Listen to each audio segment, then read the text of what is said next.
Hi అండి, అందరికీ నమస్తే.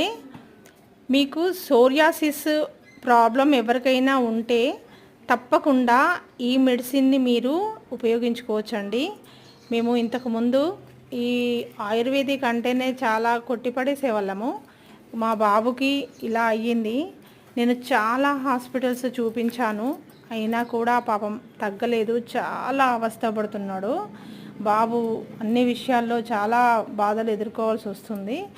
సో మీకు కనుక ఎవరికైనా ఇలాంటి ప్రాబ్లం ఉన్నట్టయితే కనుక తప్పకుండా ఈ మందుని ఎలా ఉపయోగించాలో నేను నెక్స్ట్ ఎపిసోడ్లో చూపిస్తాను.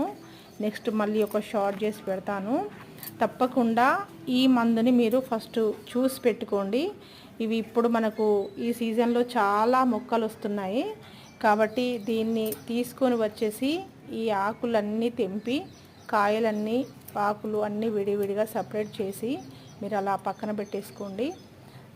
మీకు ఈ మందుని ఎలా తయారు చేసుకోవాలో నేను చూపిస్తాను. ఇది మేము మాత్రం ప్రాక్టికల్గా చేశానండి.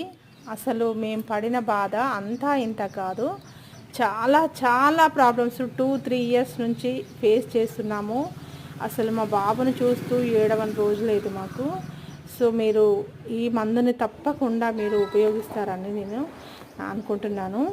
మీరు ఈ చెట్లను ముందు ఆకులన్నీ గ్యాదర్ చేసి పెట్టుకోండి. నెక్స్ట్ వీడియోలో నేను మళ్ళీ మీకు చూపిస్తాను. ఓకే.